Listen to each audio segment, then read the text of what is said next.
बिहार के लाखों बच्चे बाहर गए हैं मजदूरी करने।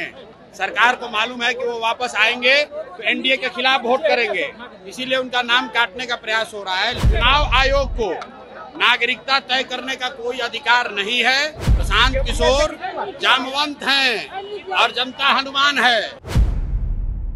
नमस्कार, आरएन खबर पे आपका स्वागत है। मैं हूं दीपक प्रियदर्शी। एसआईआर का विवाद बिहार में थमने का नाम नहीं ले रहा। एक और जहां चुनाव आयोग ने वोटर लिस्ट का ड्राफ्ट भी रिलीज कर दिया, वहीं तमाम पॉलिटिकल पार्टीज अभी भी इस मुद्दे को छोड़ने को तैयार नहीं है। महागठबंधन की तरफ से लगातार इसका विरोध किया जा रहा है, वहीं प्रशांत किशोर भी इसका विरोध कर रहे हैं। प्रशांत किशोर ने सीधे सीधे आरोप लगाया कि लोग एनडीए के पक्ष में, वैसे लोग जो एनडीए के पक्ष में वोट नहीं करेंगे, उनको वोटर लिस्ट से हटाने की पूरी साजिश की जा रही है।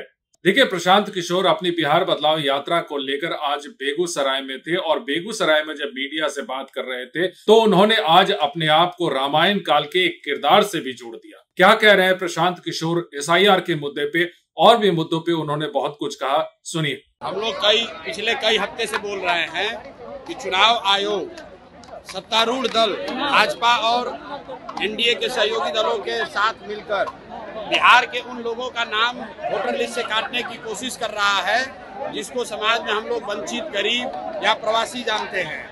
जो बिहार के लाखों बच्चे बाहर गए हैं मजदूरी करने। सरकार को मालूम है कि वो वापस आएंगे तो एनडीए के खिलाफ वोट करेंगे, इसीलिए उनका नाम काटने का प्रयास हो रहा है। लेकिन मैंने ये पहले भी कहा है, सुप्रीम कोर्ट ने कह दिया कि जिसके पास भी आधार कार्ड है उसका नाम वोटर लिस्ट में रहेगा।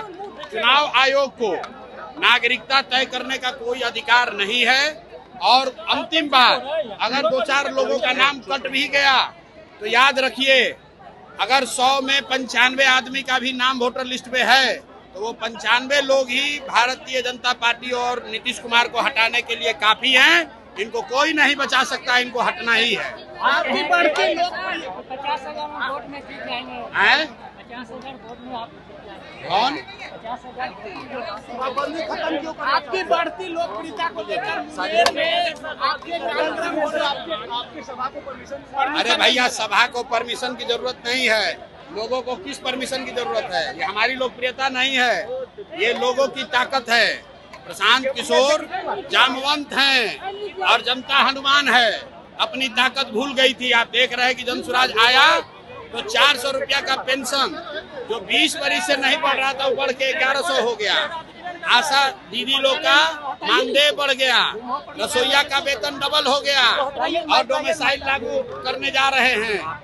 ये दिखाता है कि लोकतंत्र में अगर बढ़िया विकल्प होगा तो आप अंदाजा लगाइए बिहार के लोगों का कितना बड़ा फायदा होने वाला है।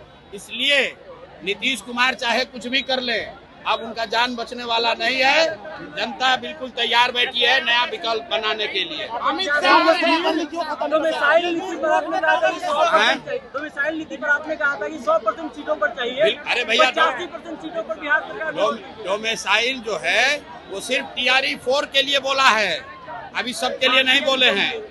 2023 में डोमिसाइल नीतीश कुमार ने हटाया, इसलिए हटाया कि 24 में लोकसभा में प्रधानमंत्री बनने का नशा चढ़ा था और बिहार के लाखों युवाओं का नौकरी दूसरे राज्य के युवाओं को दे दिया। अभी जब विधानसभा का चुनाव आया है तो टीआरई 4 में कह रहे हैं कि बिहार के लोगों को प्राथमिकता मिलेगी। इससे बात नहीं बनेगी। बिहार में हमेशा के लिए कम से कम 2/3 नौकरी बिहार के युवाओं के लिए रिजर्व होना चाहिए। ये जन स्वराज की डिमांड है, जन स्वराज की मांग है। देखिए, प्रशांत किशोर कह रहे हैं कि वो जामवंत हैं और जनता को वो हनुमान बता रहे हैं, यानी जनता को उनकी शक्तियों की याद दिला रहे हैं और उन्हें यह कह रहे हैं कि आप अपने वोट की शक्ति को जानिए और एक बार सोच विचार कर वोट दीजिए। उन्होंने नीतीश कुमार पर सीधे सीधे आरोप लगाया कि वो इतनी सारी घोषणाएं सिर्फ इसलिए कर रहे हैं क्योंकि उनके सामने एक बेहतर विकल्प है। वीडियो देखने के लिए धन्यवाद।